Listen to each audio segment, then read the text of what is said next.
Recording. Well, good evening, everybody. A little bit late, I'm afraid, for the reasons that you all know.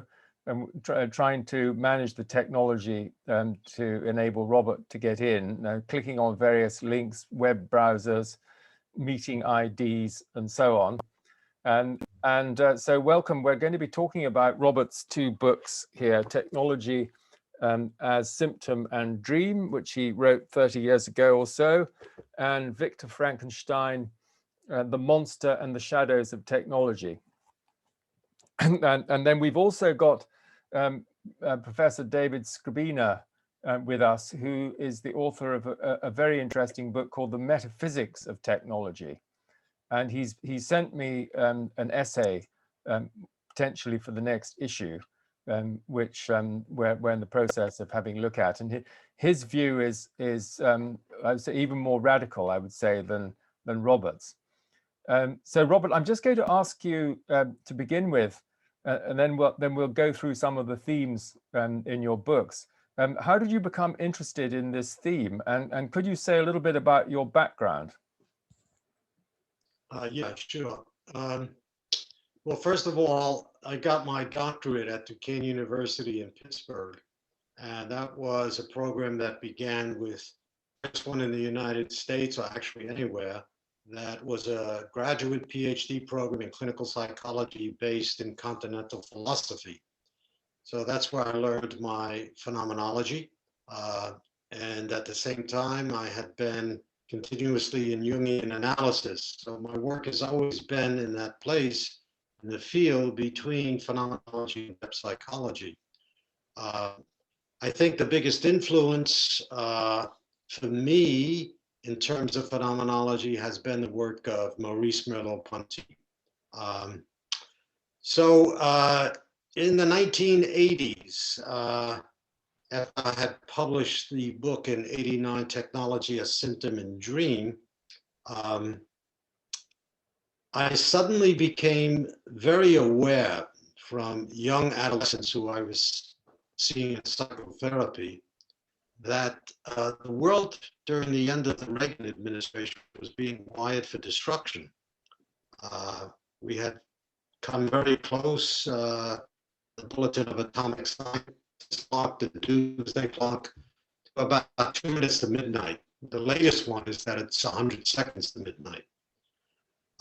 So that whole sense of the fantasy, the possibility, even the beginning, being able to imagine a nuclear destruction of large portions of humanity and the planet began to interest me. And I began to do some research around that in the early '80s, which finally led to the book, Technology as Symptom and Dream.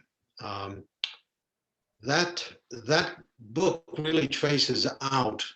It is not so much influenced by Jungian psychology at that point, but the dialogue was still there. But it really was indebted to the work of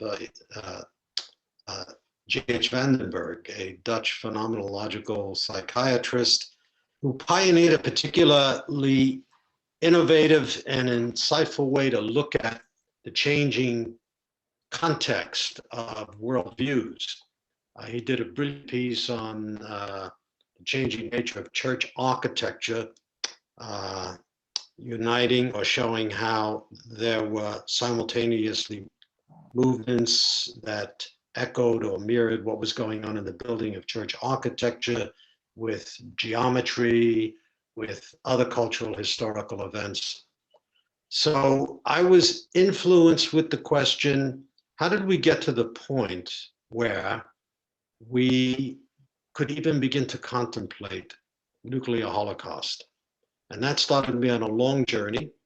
And as these things happen, particularly in a way that I pay attention to things from an unconscious level of experience, I was walking one day in a museum and my young son drifted away.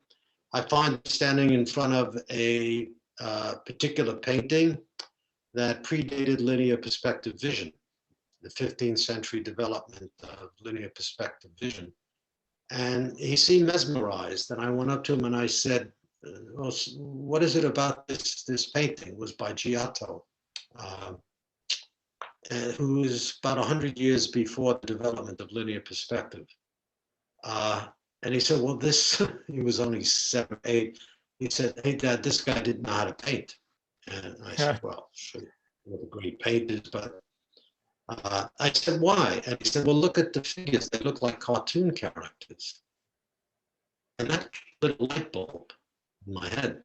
And I began to wonder what happens between, let's say, a Giotto or some pre-15th century development, before the development with Alberti and Brunelleschi, a linear perspective thought, a way of looking at a three-dimensional plane and making it two-dimensional, or making a three-dimensional experience on a two-dimensional canvas.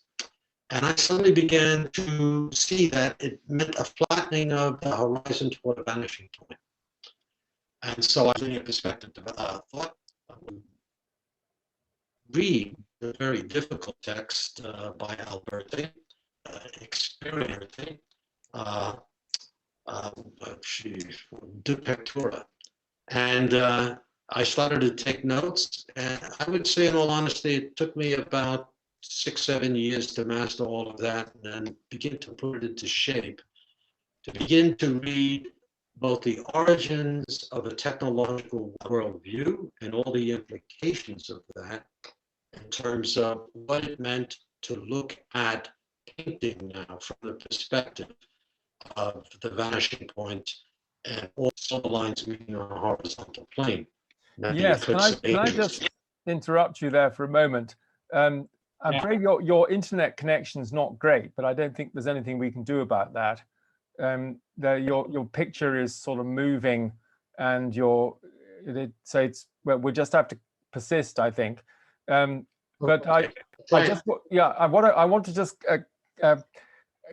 follow up on this idea, the perspective and the vanishing point, creating a sense of distance, where you write, the self becomes a spectator installed behind his or her window in the world, and this becomes a detached and observing eye, which you then say it becomes associated with objectivity, impersonality, quantification and measurement, separation from the body and nature, the focused anatomical gaze, and mechanistic thinking in general. And then you go on to say that the window and the camera are continuous and are represented in maps, charts, blueprints, and diagrams.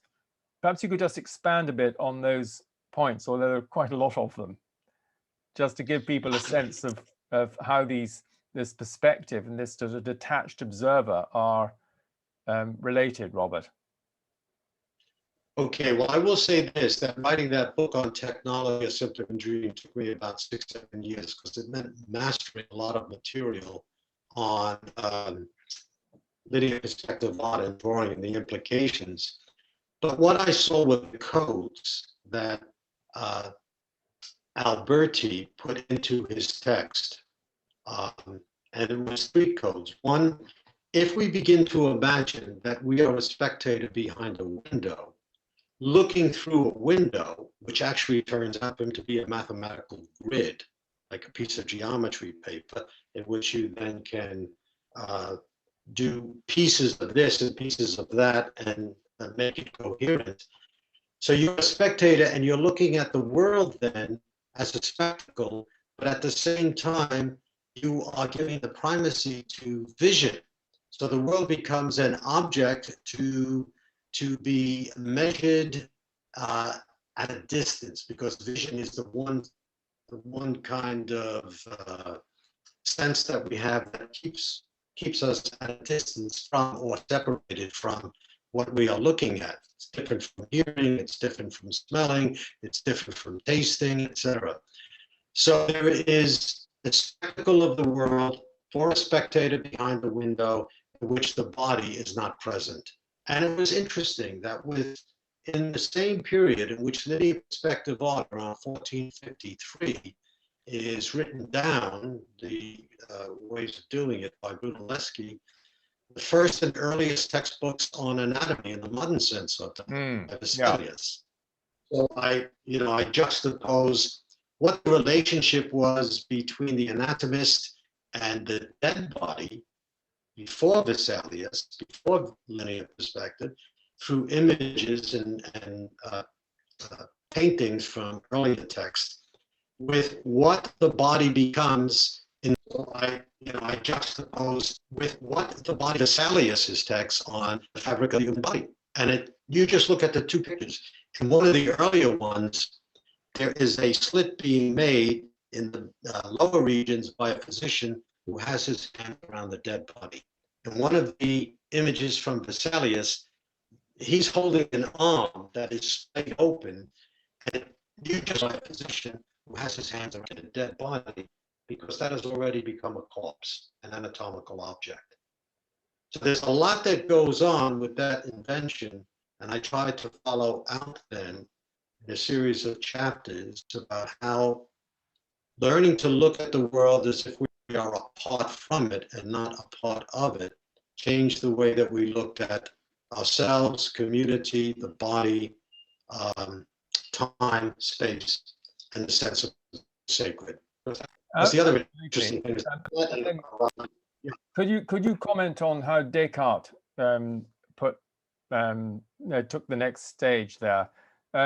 There is a suggestion. I don't know whether you could just try turning your video off actually and seeing whether that would improve your sound, because the sound is quite poor. What's the other interesting thing? Okay, maybe that's better. Can you hear me? Yes. Yeah. Okay, so what was your question? Oh, Descartes. Yes, no, the sound is a lot better now. You must have a bandwidth problem in your village. No, we got really 5G. It's usually pretty good. In any case, Descartes, from my perspective, looking at long before Descartes, at least 100, 120 years before Descartes begins to do his work,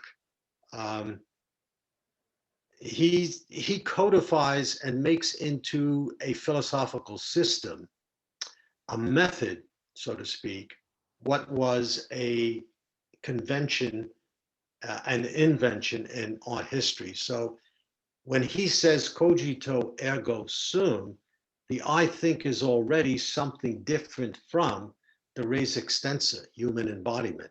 Mm-hmm. So he's codifying in philosophical language what had already been achieved as an artistic invention that by the time he comes along has become a cultural habit of mind. So I see Descartes as a rather late comer who codifies philosophically what had already been an artistic invention and had seeped down into a kind of cultural habit that we begin to see the split then between not just mind, but also body, and the split then between mind apart from nature. So we become something separated from the way in which we are embodied and how our body takes us out into the world. So and then, yes, thank you very much. So what I'd like to move on to now is how Frankenstein comes into that picture, and then go on to the whole Ray Kurzweil singularity and the going beyond the body. So perhaps you'd say something about Frankenstein next. Well, after I finished the technology book, that took me 7 years. I remember I said to my wife, I said, nobody's ever going to read this book because I worked out Alberti's mathematics in quite detail. The technology book tells an interesting story, but it's not easy to read. But that book has gone through 5 reprints.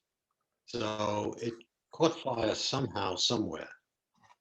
But it stayed in an academic audience, more or less. It was used in a lot of teaching at graduate level.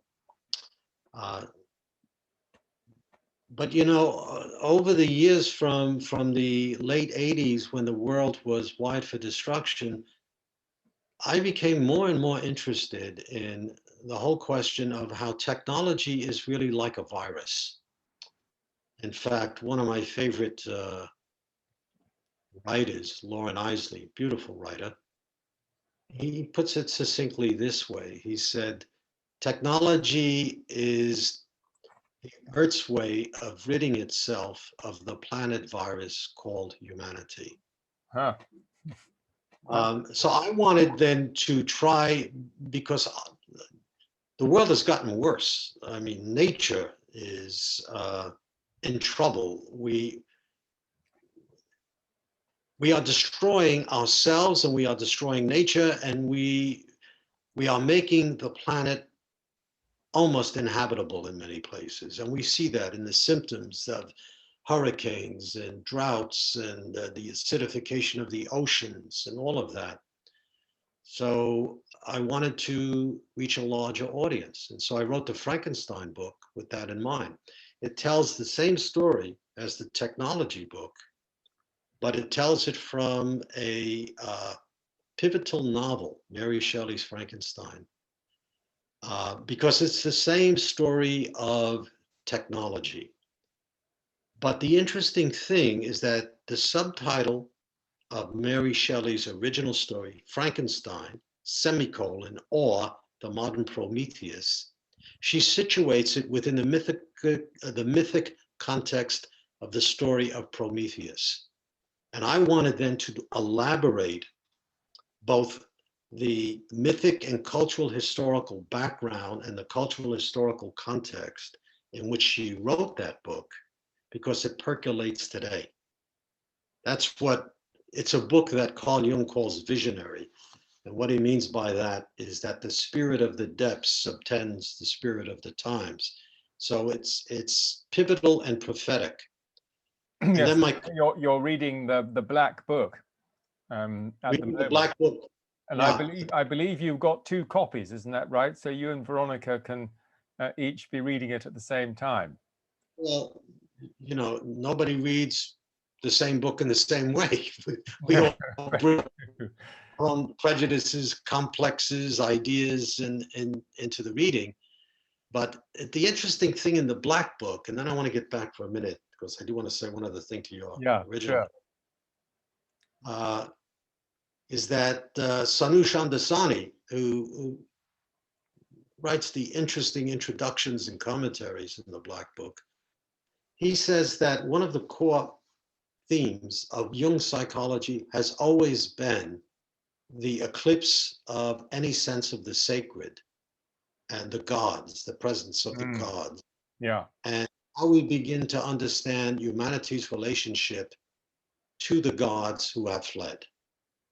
And I think the deeper question is that one of the things that happens with technology, I think one of the fundamental things is the loss of the sense of the sacred, of anything larger than ourselves, within which we are held and contained and find our place in nature, with ourselves, community, time, in relation to death, in relation to the cosmos, etc. So the Frankenstein book draws on Mary Shelley's story, but I didn't want to write a book that would tell people this is how it is.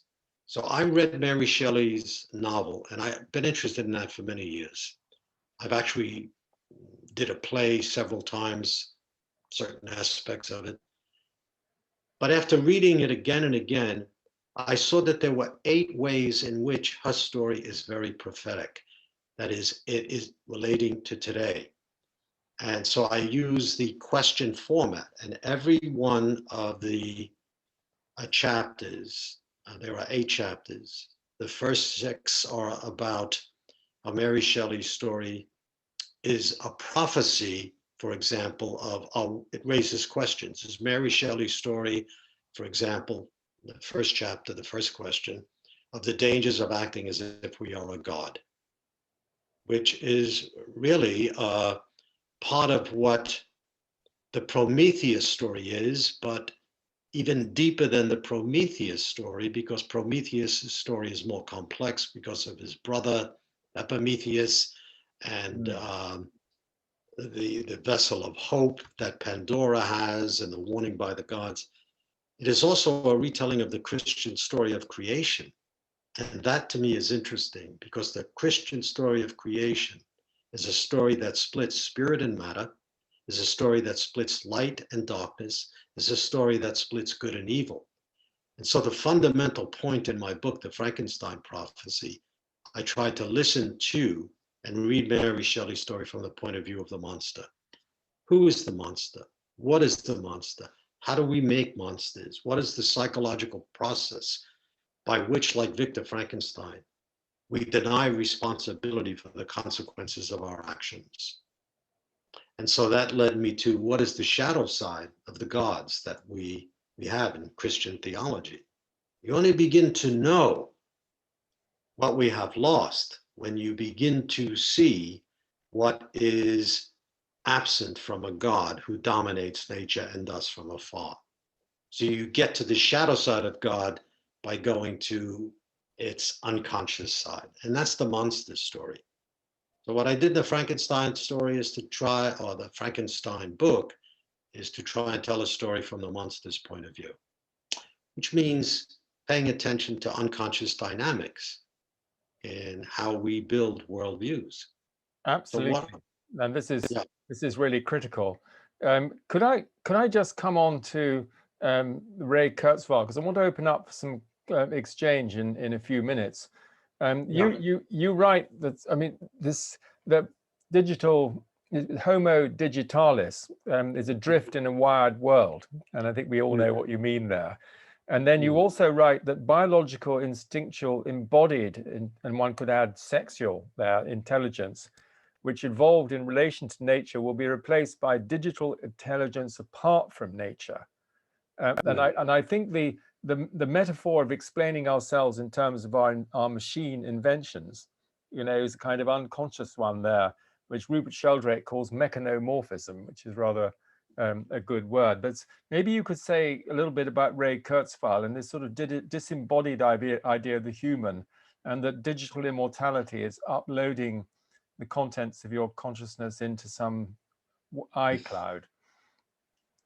Well, that's a key question, and it's no accident that two of the chapters in the Frankenstein book are devoted in large measure to Kurzweil. Kurzweil, if I could say it this way. Yes, do First of all, introduce it more generally.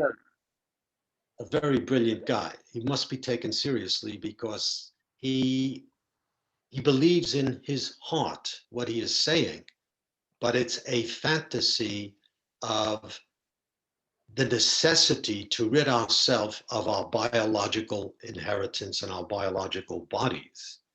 And in that respect, there are a series of steps along the way for him. I mean, if I put it simply, Ray Kurzweil, and I don't mean this in any disrespectful way, it's an aphorism that gets an image and a point across. He's Frankenstein on steroids. Yeah. Frankenstein on steroids, because he has the same sense of a kind of God complex that rules Frankenstein. Victor Frankenstein makes it very clear, I will be as if I am a god to the creatures I make who will love me as a father. And why does he want to do that? Because he can conquer death. Well, Kurzweil has the same fantasy going, but he says it a little bit more guardedly. He does point out, though, I forget what the dates are, but sometime in the coming future, we will have downloaded all of human intelligence into the cloud. And at that point, when we reach the singularity, we will be beyond biology. Now, he says other things along the way that are interesting. He says there will come a point when there will be some who don't want to do that. And he makes a very interesting way of talking about those who will be left behind. And so it's a sort of like a Hegelian master-slave dialectic that he's going on. Because if you don't want to engage in that fantasy, when at the point of singularity, we will be, he says, as close to God as I can imagine becoming. I mean, that's, well, but you see the lack of the price we pay, the price we pay is the flesh, the body, and everything that the body means about what it means to be a human being. Now, you know, I'm not a Luddite. I think Kurzweil really believes that the only way that humanity survives and so there's the death fantasy again, is to combine computer engineering, genetic technology, because it's almost as if technology has its own self-fulfilling prophecy. I think David Scribina, is he here? Yes, I'm David? going to ask him to comment in a moment. I read some of your stuff and I agree wholeheartedly with it. I have some questions, some disagreements, but I think we agree on the diagnosis and the dangers. So I find Kurzweil a man who must be taken seriously and dealt with. I don't mean dealt with, but I mean engaged with. So I don't know if I answered all the question you had. That. I think that sort of sets things up very nicely for a bit of further discussion. I just want to show people the illustration on page 73, where you say the union of the solar and lunar opposites in the alchemical work. I don't know whether you can see this, but it's the king and the queen in sexual embrace. And so this is the body, the reality of body, the reality of sexual love, which is really completely denied by the neo-Frankenstein Prometheus Kurzweil with his attitude. And I just want to bring you in here, David, just for any general comments you might have on what we've been talking about so far. Yeah, thanks, David. Glad to participate. Yeah, it's a great topic, a really important topic, and I'm glad Robert and others are interested in it. I mean, he's one of the pioneers, so it's quite good to have his input. You know, as you know, David, I've worked with another one of the pioneers, which was Henryk Skolimowski. Yeah, who was an honorary member of the network. Yes, and he was. Yes, carry on. He was one of the earliest philosophers to critique technology back in the 60s, when it was not really a popular thing to do. Technology was booming back then, and Henryk was one of the very few voices, philosophical voices, who took a critical stance towards technology, the technological society, and the technological worldview. And I was fortunate enough to study with him when I went to University of Michigan. I spent many years working with him on his philosophy of technology, eco-philosophy, and so forth. And you know, it was impressive to me because in a sense, I was a technology student. I was studying mathematics and physics. I had a good grounding in technological issues, but I was still bothered by some of these trends in society. But I didn't really know how to articulate them. And Henryk came along and gave us some great ideas, some great concepts on how to tackle this thing called technology. And I know for him, a lot of it went back to sort of some of the founding books in the criticism of technology, namely, in particular, Jacques Ellul's book, The Technological Society. So this came out in 1954 in French, originally came out in 1964 in English translation. And this was really a kind of a monumental work. Even today, it's a classic work critiquing the effects of technology in modern society. It was really a devastating critique on many fronts. And I know it was important for Henryk and his work. It was important for me and my own sort of educational process. But one thing that was lacking, I guess, in both Ellul's work and even in Henryk's work to some extent, was really analyzing what this thing called technology really is. I mean, we just sort of throw it out there like it means, you know, computers and cell phones and the internet and automobiles and spaceships and airplanes and whatever. But it's actually really a much broader phenomenon. It's much more comprehensive, I think, than people realize. And Ellul had some grasp of this, right? He said it was really the complete structure, the complete network of devices and procedures and people and organizations that make everything happen in a technological way in the modern world. So, I mean, that to me, as a philosopher, when I transitioned to philosophy, that says, well, look, this is there's a serious metaphysical or ontological problem that we need to understand what this thing is called technology. And that's really the only way we can understand what it is and how we can deal with it. So that's sort of what led me to do some of my work in the late 90s and the early 2000s, where I was creating courses when I was teaching at the University of Michigan. I was creating courses in philosophy of technology, and it was basically a critique of technology going back many years. There's a long and relatively unknown history of critical comments going back to ancient Greece. I mean, it's striking. You can find comments in Plato and Aristotle that are critical of the technology of their day, as simple as it was. But they could see that there was something very difficult, very problematic that was coming along, and it manifests itself over time. But it seems like, to me, and again, drawing from Ellul, there's this idea which actually has come to have a name. It's called technological determinism. So it's the idea that really technology is the driving force in modern life. It determines social structures, political structures, economic structures. I mean, it's really the driving force, to the extent that really the technological process, that's what's in control. That's what's driving society. It's not us creating things. It's not guys like Ray Kurzweil who are out there inventing great new machines, or Bill Gates, or the guys at Apple, or whoever it might be. In a sense, they're just the means. They are realizing this technological process. And this is a consistent theme. You see this for hundreds of years as you go back in time, that we don't really control this process of technology. But it has these funny little tricks that it plays on us. For example, it makes us think that we're in control. And Robert mentioned this idea that we feel like we're gods. And I mean, that was a great point, right? We feel like we have this tremendous power, in nuclear weapons and the internet and so forth. We feel like we have the superpowers. But in a sense, I think it's kind of like a trick. It's a deception that we feel like we have this power, but we don't. We actually have no power at all. We're simply the means that are implementing this process, which is going on far beyond our abilities to really steer it in any rational sort of way. I mean, this is almost like structurally like the logic of the selfish gene, and that we are survival machines for technology.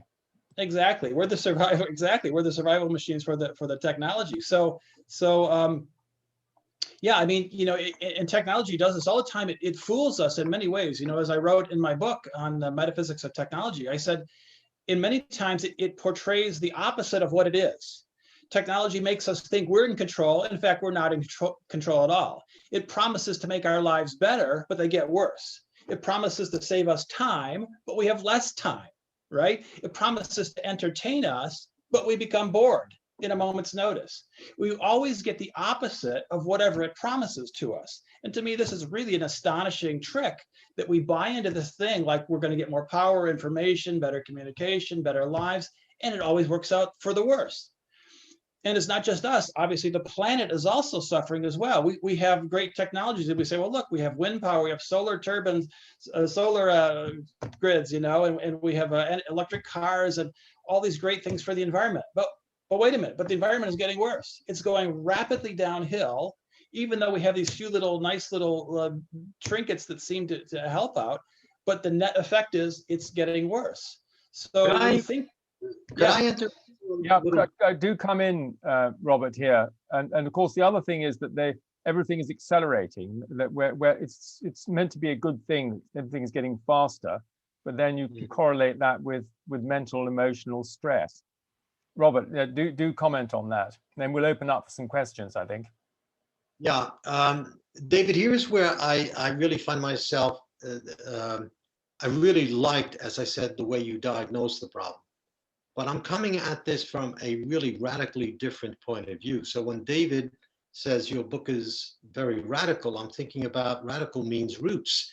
And to get to the roots of what we're talking about with technology, in addition to a metaphysical or ontological take on it, and I agree with that. I've read all of that material, Jacques Ellul, etc. Unless you really deal with the psychological perspective, which takes into account the unconscious factors in the creation of a worldview, you're not getting to the roots of the problem. So I don't disagree with what you say, but I think we have to see the dream that we are caught in, which is called technology. And I want to give a brief analogy here, what I mean. When I teach my courses to my students, this is the analogy I use. Think of our belief systems or our worldviews as analogous to water, where fish are. So our worldviews are like the water that the fish is in. Which would be the last creature to discover water? The fish, because you're ensorcelled within your worldview. Now, as the story goes, the way a fish suddenly has an awareness that there is something outside this worldview is if a fisherman hooks him and brings him up. And then he's dropped back in, and imagine he has to swim with all of his school of fish and tell them, look, there's another way really to look at the world. They're not going to understand him. So the only way, to bring the analogy back to our worldview, the only way that we really get to sense the deep roots of the dream, the myth, the fantasy that we're caught in, called technology, is if we begin to see what are the things that have brought it into being, how have we got here, how are we caught up still in that dream and not really knowing it, forgetting it and forgetting that we've forgotten, a double amnesia. Because if we don't do that, we're simply going to continue along the same way towards disaster.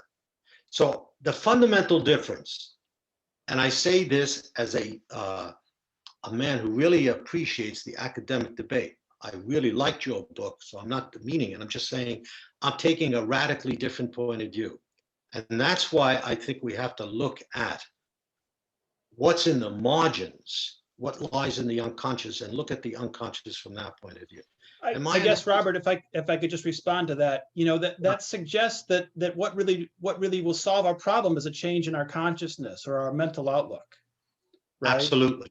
But Robert, well, you could try and putting your camera on again, and we'll see if that works. Because it'd be nice to see you again.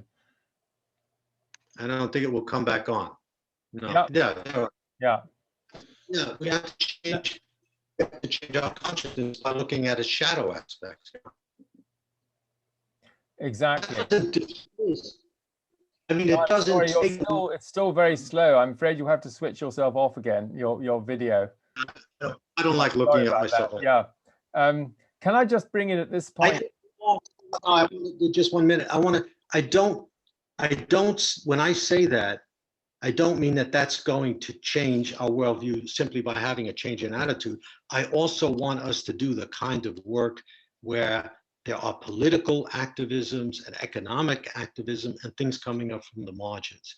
But we cannot forget the other point of view. If you don't know the dream that you're in, then you're going to keep on dreaming that dream.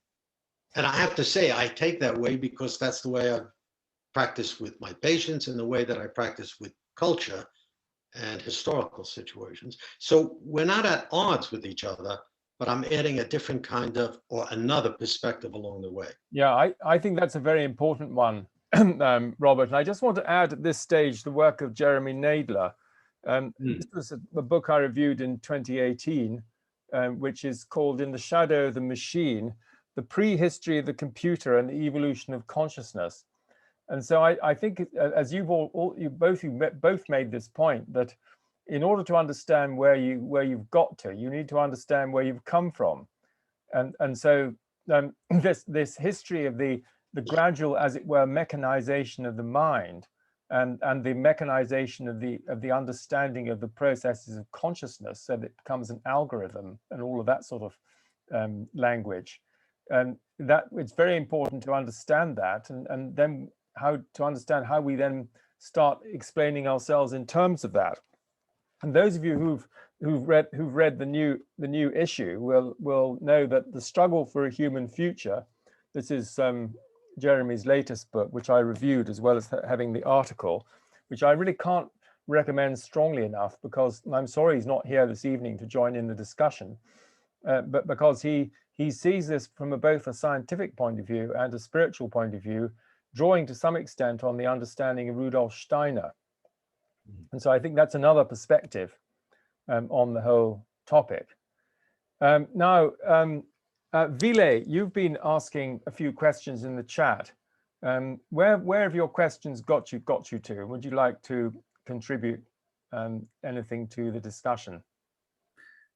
Yes, I got some short answers from someone there, but I'm just interested, worried about the tech. Mainly, I'm worried about technology because at the same time as it's a big opportunity, it's a big threat, and we don't really know where technology takes us.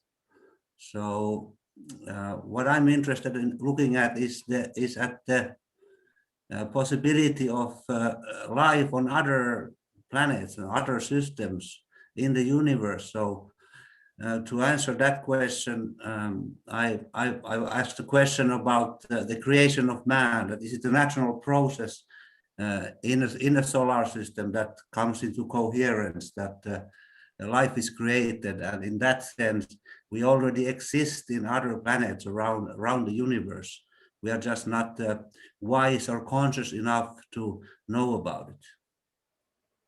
Thank you. Would anybody, either of you like to respond to that? Otherwise, we'll go to Tuvi for the next question. Well, I would just say I really agree with that comment that, you know, we are a piece of everything in the cosmos. And to awaken to that is to awaken very deeply to how at a very cellular level, genetic level, blood level, bone, body, flesh level, we really are a part of everything that's around us, including the cosmos in deep time. So that kind of awareness, I think to hold that is very important. I find that very, very helpful and beautiful in a way. Yeah. Thank you. Tuvi, what would you like to contribute? Thank you very much. First of all, I apologize that I didn't have time to read your books, so I'm not related to this because I haven't read them. But I want to make one comment. I believe the problem is not technology. The problem is much deeper. The technology has started, you can see, of fire, you know, on the cavemen when you've got fire, it's all the technology. And I've just seen a couple of days ago a wonderful program on the BBC that birds start to create tools, which is also technology, which is wonderful. The problem is not technology. The problem is much deeper, is that we as humanity now don't look what is our real purpose, what is the purpose and the worldview. This is much deeper, and the technology is a result of this. Because you can have technology, but if at the same time you understand what is your purpose and use technology in order to save life, in order to, and also not to dominate nature, but to understand to be part of nature.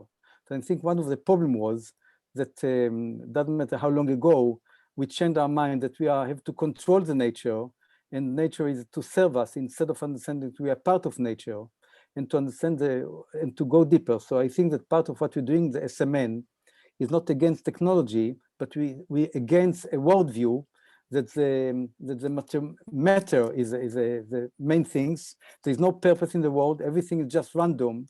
This, and if there is no purpose, etc., then everybody and the ego is a problem. So the problem, if we try to understand that we are part of a bigger consciousness, this is part of many of the SMN believe, that we're part of a much larger consciousness with a purpose, with value, with love, then the technology can serve us. The technology can save life, can help us. We can improve things that all the damage that we've done in the past can also, we can heal it a lot in the same way that the viruses that's created now. I try not to take, we have discussion just a few days ago if to take the vaccine or not. And I'm very concerned if to take the vaccine with technology, but other people think I have to take the vaccine to save my life. So the problem is not the technology. The problem is our worldview and the purpose, because if we try to educate directly or indirectly, the main thing is consumer to grab more things, to have more value, more money, instead of the more important is love and relationship, and to understand what is the purpose of life.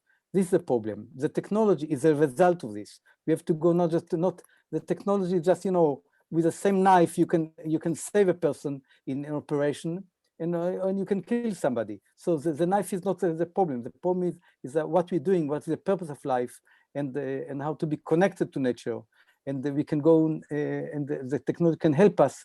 And this is not the enemy, it's just a tool. Thank you. I'm aware about the problem with it. Thank you. I think probably that there'll be some disagreement with that on the part of our. I agree. I want make it Yes, more so interesting. I'd like to hear Yes, yes, how they would respond to that, Yes. because I know David doesn't take that view. David, do you want to comment on No, no. I mean, it's a common view. If I could just add a quick comment, right? That we tend to feel like we're in control, that the technology is a tool, that we can misuse the tool or properly use the tool. I mean, that's a very ancient idea, and it's been much debated in philosophy of technology. But if you look at thinkers throughout history, and even today, when you really ask what that question means and you really get to the heart of it, you get the idea that it's actually not true, that the technology is not just a tool, that it's not neutral, that it has its own values and its own sort of a worldview attached to it, even to the point where it sort of imposes itself on us. So once again, I would say this is one of those illusions, that it makes us feel like it's just a tool. We could do good things or we could do bad things. Why don't we just use the good things? But time and time again over history, that just never happens. It's always the negative consequences that become realized, and we always lose out. We never really quite get that positive benefit that we think we're going to get. Thank I'm you. aware about all the problem of technology, very much, and my children prefer not to give the screen, etc., to the children when they were too young, because they're aware about all the problem of this, and I definitely agree.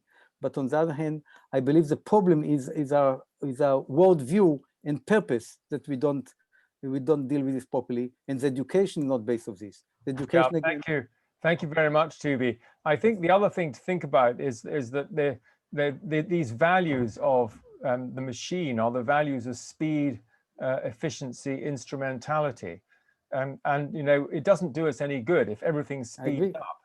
I agree. So this is a dilemma we have, and I'm going to ask David in a minute to talk a little bit about detechnologization, because that's an important part of his view. But I'm going to go to Vasily in Brussels next. Vasily. Yes, hi. Great discussion, and thank you for all the contribution. Before I put my question, may I say something that I think it's missing about the idea, the archetype of Prometheus, which is a very, very important input in this argument, because one, it connects with the history of technology, which was given by a titan, not a god. Titan Prometheus joined with the gods from the previous world to establish Zeus' domain, and he brought with him technology, and he gave to humans out of pure love. So there's an element of great love towards humanity and towards his own creations. Before that, humans were not part of the game. Prometheus brought humans to the cosmic dimension to have a will equal to the gods and a clear understanding of things as godlike as he was. So, and also this archetype, Prometheus and technology, they are very complex things. They're not just simple yes or no, good or bad guys. There is a shadow, like humans have a shadow. Moreover, for technology, since it's being created by humans, it has a shadow by definition, as everything that's created by humans, religion, whatever, you name it. And it has been with us, even in science and also in esoteric terms, like the idea of the egregores or the golems. These were things that were fascinated. People in the old times were fascinated by that. They were considered technological. My question is, there is an input mainly from complexity science about the idea of the Anthropocene that we enter now, and it is kind of official from the Geophysical Society that our world is entering the Anthropocene period, which means that the humanity, not only through technology but through the exploitation of nature, has changed the face of the earth in geological terms, in geological eras. Introducing plastic, taking all the carbon dioxide up to the atmosphere, etc. My question to the authors, I mean to the presenters before, would be, how can we manage to survive in Anthropocene without the technology, or with the technology? With the technology or without it? Without, or more simply, how Anthropocene is related. I mean, we are dealing with a planetary dimension now. We humans are now godlike. We can destroy and we create a new Earth. What is the role of technology and how we have to deal with that now? Okay, well, that's a good question. Can we have a fairly brief response? Because I think we should be closing down in about 5 minutes or so. I'm just running for an extra 15 minutes because we started late. So I would like to respond to that question. I think it's a good one. I think in order to survive, it's not whether we survive with or without technology.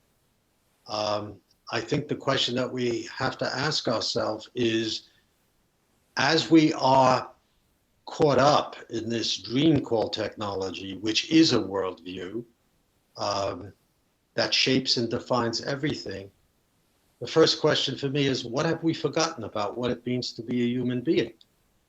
And it was interesting as I was thinking about this meeting last week, which didn't happen and it happened today, suddenly I found myself wanting to go back and to read the chorus from Antigone, Ode to Man. And that's a beautiful thing, because one of the things that ode says to us is that while, oh, what a wonder is man, but it ends with the only thing that he is not secure from is death. So one of the things that we have to remember is that as human beings in flesh, in body, there are two things that we have to come to terms with: learning how to love in the face of loss, and learning that we die, that we are mortal and not go on forever. There is an impermanence. And that is precisely what's in the Frankenstein book. But the one who tells that story is the monster, what we have forgotten. So for me, the work of anamnesis in the Platonic sense, forgetting, and getting back to what makes us human. And I think particularly coming to terms with the fact that we are mortal, was look at all of the things we do to pretend we're not going to die, particularly the risk of love, how hard it is to love when the rose that in its blooming is already beginning to fade. How do you love in the face of loss? So for me, it's not a question with or without technology, it's a question of learning to remember what makes us most human. Thank you very much. David, would you like to add something? Yeah, just quickly. I mean, I love the Frankenstein metaphor, because I think that's exactly what we have, right? We've got a monster that's run amok. It's destroying our global village. And to me, I think, well, look, the only way you survive that is you got to kill the monster. This has kind of been my conclusion, right? We've got a system that we cannot control, and that we have maybe a very small window of time to really chop this monster down to a manageable size, which is a much simpler beast than what we're dealing with today. Because otherwise, this guy he's crushing us, he's crushing the planet, he's getting stronger by the day. So unless you chop him off at the knees, I think we have no hope. So this is sort of how I ended my book, is we need a long-term plan to chop this monster down to size, because otherwise we have no hope for survival. I mean, it could be the literal end of humanity by the end of this century if we don't take action. David, I would love to have a long conversation with you, because you read Mary Shelley's story clearly. The one who is the monster is Victor Frankenstein. The one who really has the compassion and the sense of love, but whose story has never been told, is the monster. And so, we have to go back to, well, who is the monster and what is a monster? And the etymology of terms are important here. And then learning to listen to the monsters even in ourselves, because that's where our salvation lies, in what we deny. And deny responsibility for, as you also point out. But all of that, David, for me is, if I come to London, is that where you live? I'm in Michigan right now. Oh, Michigan. Well, okay.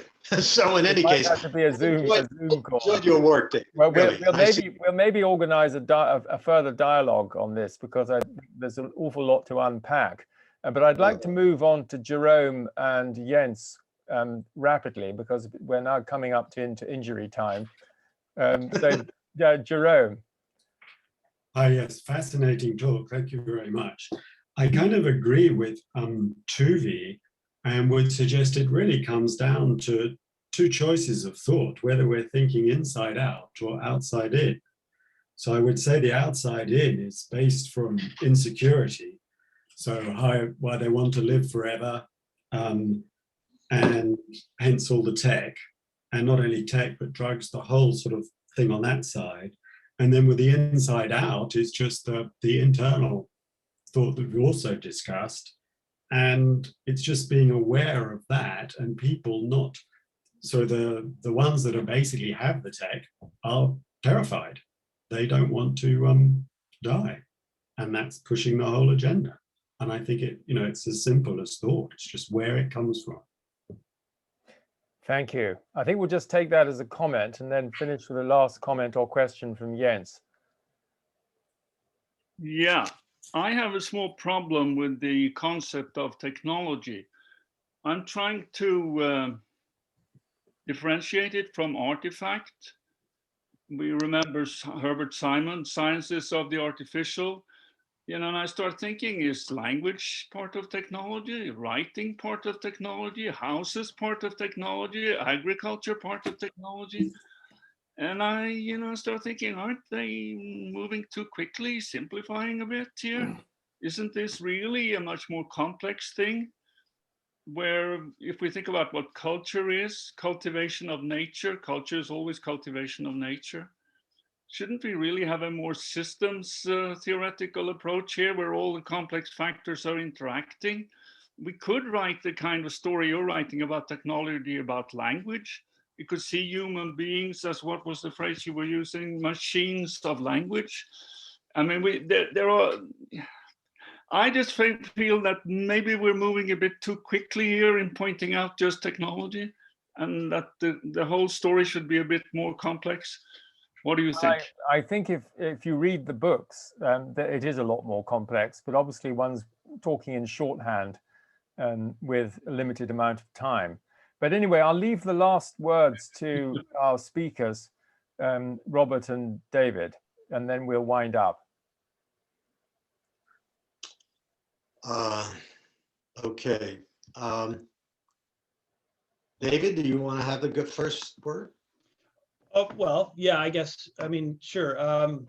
I mean, I agree with Jens. It really is a comprehensive beast that we're dealing with here, right? It's all these aspects of society. This goes back to Ellul's thesis back in the 1950s, right? It's really this comprehensive complex of economics and business structures and agricultural and buildings. I mean, it's that whole web of things that really is this monstrosity called modern technology. And we really need to take that comprehensive look. So I completely agree with that.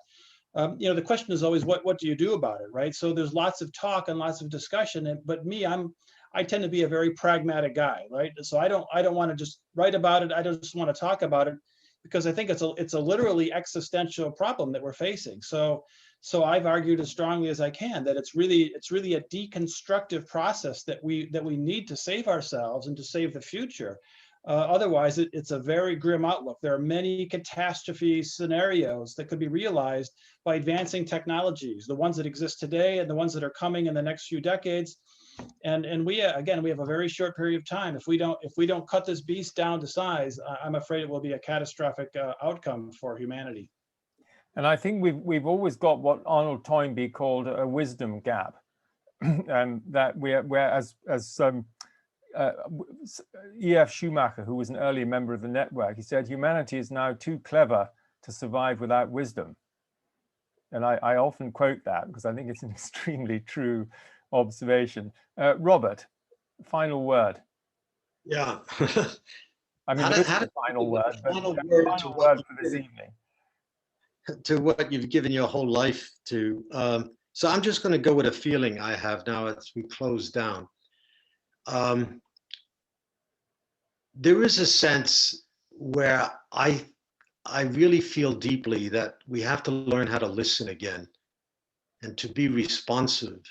I think of how much the poets have helped me, particularly Rilke and in one of the Duino elegies, he says, "Earth, isn't this what you want?